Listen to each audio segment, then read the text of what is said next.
It was a great, really nice sunny day. I was getting ready for Christmas. All my kids were coming home, and it was December the 23rd, 2008, and I was running errands. It was right about noon. The weather was great, and I had just gotten off the interstate, and F1 pickup truck, he must have not even seen me, because the next thing I knew, I was in a car accident. I hit my head.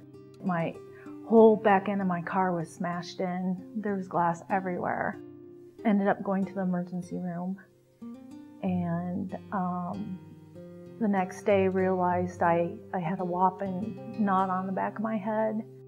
I started the whole process of getting medical care, and it was such a nightmare. I often talk to clients who say, I've been with this insurance company for 20 years. Aren't they looking out for my best interests? And the answer is no, they are not looking out for your best interest. They are looking out for their bottom line. Every one of these insurance companies are profit-driven businesses that earn profits based upon minimizing or denying claims. And it happens all of the time. So they will eventually do the right thing as long as it's documented, and quite frankly, as long as they don't have another choice. Dealing with insurance and doctors and trying to figure out what was wrong. I had problems just getting an MRI for my injury, and for my doctors to figure out what was wrong with me. One of the significant aspects of this case is that the client sustained a traumatic brain injury. And one of the things that's interesting about traumatic brain injuries is that it's not like a broken bone where they show up automatically when you do an X-ray.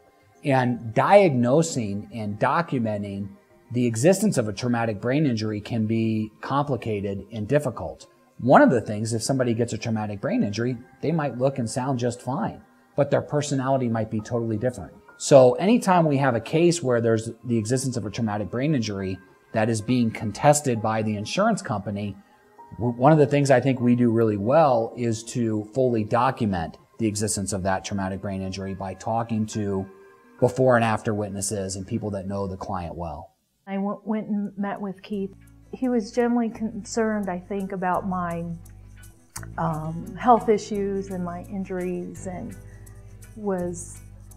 seemed to always be his number one concern was, let's get you better first. You need to get better, take care of yourself, and then we will, work through the whole process with all the legal things. The person that caused the crash didn't have very much insurance, and they pretty quickly paid their limits.